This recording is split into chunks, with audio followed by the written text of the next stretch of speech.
d'honneur qui ont été rendus au président de la République. Comme le veut la tradition, le drapeau a été incliné à l'horizontale. C'était le premier régiment d'infanterie de la garde républicaine.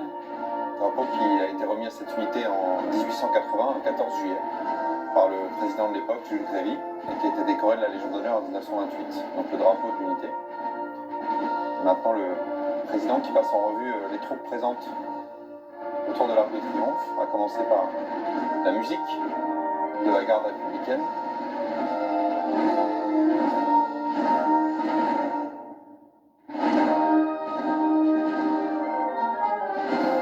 On parlait tout à l'heure d'engagement et de résistance, à savoir que parmi les résistants, il n'y avait pas que des civils, également des militaires, et notamment des militaires de la garde républicaine,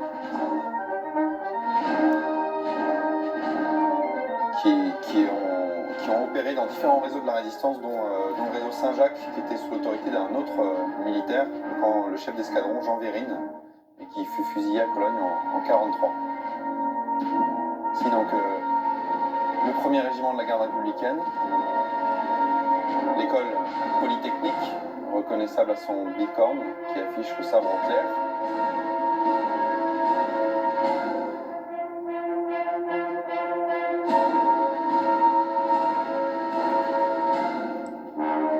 L'école spéciale militaire de Saint-Cyr, avec de jeunes élèves qui arborent des épaulettes à franges rouges,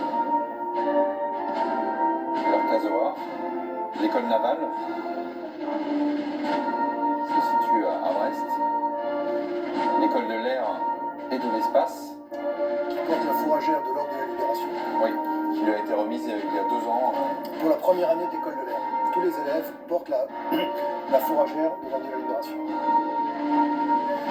L'école de sous-officiers de gendarmerie nationale. Et donc là, on voit une différence, c'est que les officiers portent une arme blanche, un sabre pour la plupart et un poignard pour les aviateurs, alors que les sous-officiers portent une arme à feu. C'est comme ça qu'on peut faire une différence.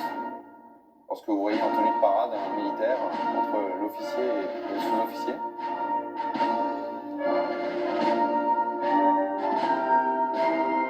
L'école de formation des sous-officiers de l'armée de l'air à Rochefort, et ici l'école des mousses.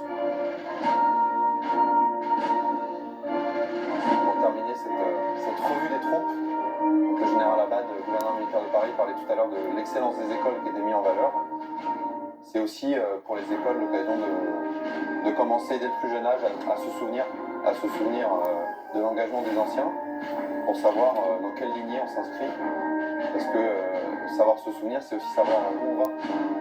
Et pour un militaire, c'est très important de savoir sur quel patrimoine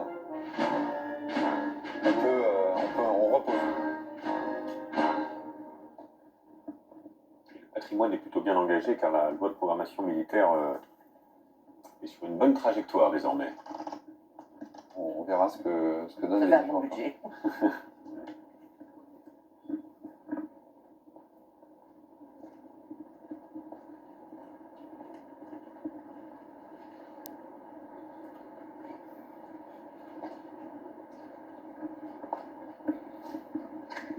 Et donc il va procéder à une dépose de gerbe sur la tombe du soldat.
La République va maintenant procéder au ravivage de la flamme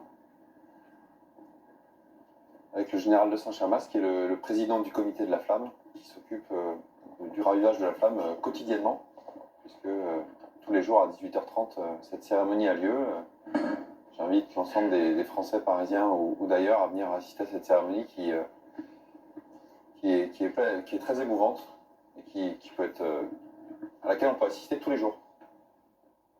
Et à laquelle sont invitées de nombreuses associations et de nombreux scolaires également, qui a lieu tous les jours aux alentours de 18h. À noter que cette année, on célèbre donc le centenaire de cette flamme éternelle.